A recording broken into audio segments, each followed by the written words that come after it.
talking about the criteria that goes into the Barger Index, and the first one is the Bechdel test. So the Bechdel test was created by Liz Wallace, but published by Alison Bechdel in her comic strips Dykes to Watch Out For in 1985.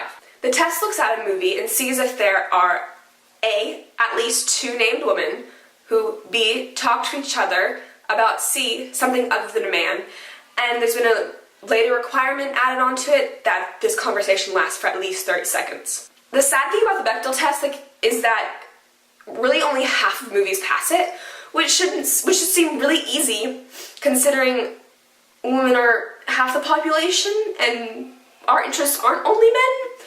But if most writers are men, then of course that makes sense why that would happen, which I'll get into later. It also, in my index, applies to people of color.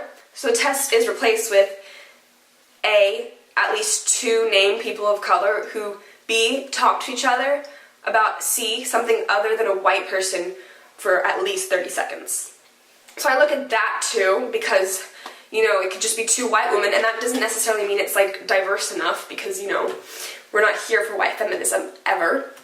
When making a movie, one of the basic things is you don't have dialogue if it doesn't either advance the plot or develop the characters. And sometimes that's not always followed, but that's the ground rules. So if you have a romantic comedy, for example, again, they might not talk about anything other than each other, which makes sense because that's what the movie's about. So I'm really going to be looking at both sides for both people of color, white people, and women and men. And those things might coincide. I'm using this test to see if the relationships in these film texts are, diverse. It's been criticized because just because two women are talking to each other about something other than a man doesn't mean the content isn't misogynistic. So this is why it's not really good by itself, but it's part of my index to see if it's good and adds to that. So that's the Bechdel test, and that's just one aspect of my index. Jordan Barger. That's me.